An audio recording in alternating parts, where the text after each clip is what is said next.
కోటేష్. ఆయన ఆయన personal secretary నేను చెప్తున్నాను, నమ్మండి ప్లీజ్. ఆశ్చర్యంగా ఉంది మీకదా? 6 సంవత్సరాల నుంచి ఆయన దగ్గర సెక్రటరీగా పనిచేస్తున్నాను. వారానికి ఒకసారి నేనే ఆశ్చర్యపోతాను. ప్లీజ్. మూతలకి ఉన్నారని మూతలు పగిలిపోతాయి. ఆ మూతలు సంచించండి.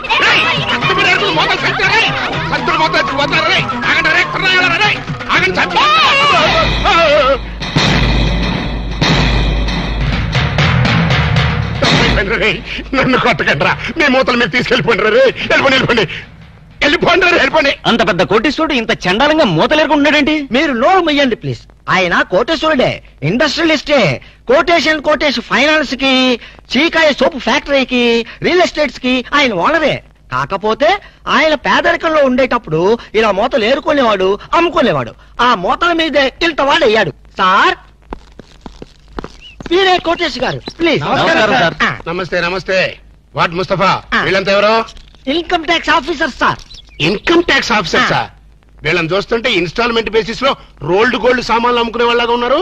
ఇన్కమ్ ట్యాక్స్ ఆఫీసర్స్ కదా, అట్మాస్ఫియర్ బట్టి, ఏరియాని బట్టి అలా తయారై వస్తుంటారనమాట. అయినా మన సైడ్ నుంచి ఏం ప్రాబ్లం లేదే, ఎందుకే టెంట పడుతున్నారు? మీలాంటి క్లీన్ పర్సన్ ని ఓసారి చూడాలనిపించింది సార్. ఎలా ఉన్నప్పుడా? వజ్రం నేల మీద ఉన్నా, గాల్లో ఉన్నా వజ్రమే సార్. మూత నేల మీద ఉన్నా, సీసా మీద ఉన్నా, మూత వాల్యూ మూతదే నాయనా. సారీ, మీతో మాట్లాడుతూ కూర్చుంటే నా మూతల కలెక్షన్ దెబ్బతింటుంది.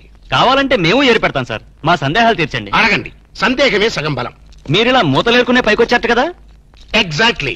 ప్రతి మనిషి స్టెప్పుల వారీగా పైకొస్తే నేను మూతల వారీగా పైకొచ్చాను. అన్ని కోట్లు సంపాదించి కూడా ఇలా మూతలేరుకోవడానికి మీకు సిగ్గనిపించట్లేదండి? Control your tongue. Secretary please. చూడండి, దేశానికి స్వతంత్రం వచ్చింది కదా అని మహాత్మా గాంధీ గారు జీడిపప్పు తిన్నాడా? లేదే, వేరుశనగ పప్పే తిన్నాడు.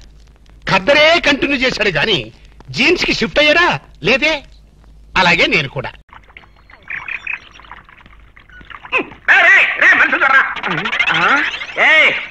ఏదో మళ్ళీ వచ్చినావు, గాడ మిరపకాయలు వచ్చావు, చెట్టు చొక్కలేకి వచ్చినావా? ఒక్కటం కాదురా, నిన్ను కింద పడేసి ధనియాలు నలిపినట్టు నలిపేస్తా. అవ్వాలా? ఆ ఇల్లు నీది కాబట్టి నీ ఇష్టం వచ్చినట్టు మరిగావు. ఈ ఇల్లు ఇవాళ నాది. ఈ ఇంట్లో ఉన్నది ఎవరనుకుంటున్నా? ఎవరు? నా కూతురు, నా అల్లుడు. అయితే తమరు చిన్నమ్మ గారు, నాయనగారు అనమాట. సార్ తప్పైంది సార్, నీ కాలు ముక్కని బాధ్యను. ఆ రోజు నువ్వు ఏమన్నావు నాన్న? ఏమన్నా సారు? నా చెప్పులో నీ ముళ్ళు కలెడతానంటావా? నా చేతులతో నీ చెప్పులు దుడుస్తా. గట్టనే ఎట్టా ఉందిరా? పోలీసు వాళ్ళని కొడుతుంది సెండలుగా. కరెక్ట్ గా కనిపెట్టావురా. థ్యాంక్స్. మళ్ళా దొరక్కపోతావు, గప్పుడు చెప్తలే నీ పని. జనరల్ చెకప్ ఒక రకంగా అంతే అనుకోండి. నేను 14 ఏళ్ళు జైల్లో ఉండొచ్చానండి. ఇది ఇంట్లోనే ఉండి 14 ఏళ్ళు వనవాసం చేసింది. మరి లాంగ్ గ్యాప్ తర్వాత కలుసుకోవటం కదా. మా బాడీలో పార్ట్ ఎలాగున్నాయో కొంచెం టెస్ట్ చేసి చెప్తారని.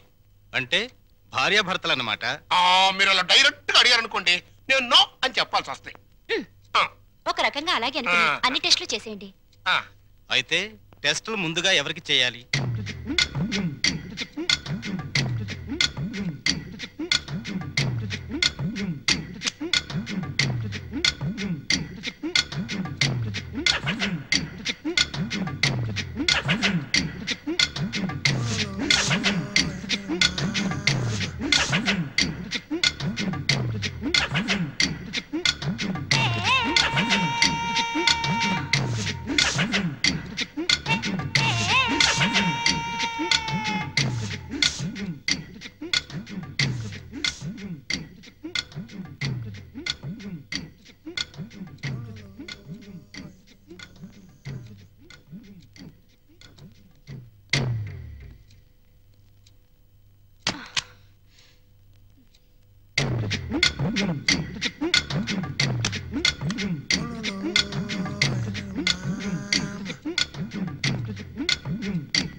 అరగంట అయిందిలే, టెస్ట్లు అయిపోయినాయి.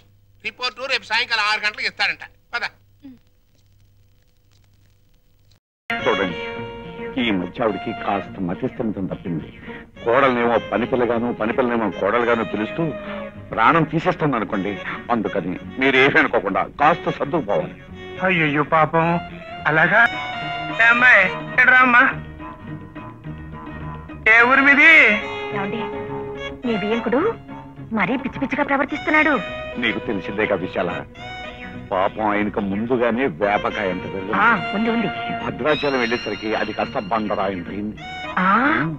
అదే కాబోలు పని మనిషితో సొంత కూతురులా ప్రేమగా మాట్లాడాడు.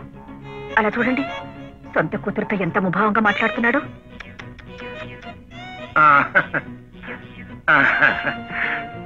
అక్కయ్య గారు, మరి అక్కయ్య గారు మీరు ఏమి బెంగపడద్దు. ఈ ఊరు గాలి చాలా మంచిది. మందులు అవి క్రమం తప్పకుండా వాడుతూ ఉండండి, తగ్గిపోతుంది. మీరు కూడా మందులు అవి క్రమం తప్పకుండా వాడుతూ ఉండండి, లేకపోతే ముదిరిపోతుంది. ముదిరిపోతే ఎవ్వడు దగ్గరికి రారు. అలాగే. గుండమ్మా, నువ్వు లోపలికి వెళ్ళి పని చూసుకో. ఏమిటో అన్నయ్య గారు, ఈ కాలంలో పని మనుషులు ఇంటికి ఎవరైనా చుట్టాలు వస్తే చాలు చెవులు అప్పగించేస్తారు. అమ్మో, పిచ్చి బాగా ముదిరిపోయింది.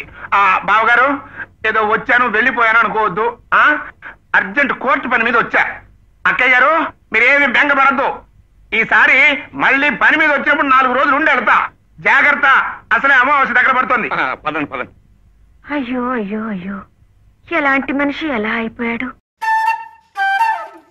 ఇది సనాతన ధర్మంతో నడుస్తున్న దేశం, కర్మభూమి. మీరు పిచ్చి పిచ్చి వేషాలు వేయకండి.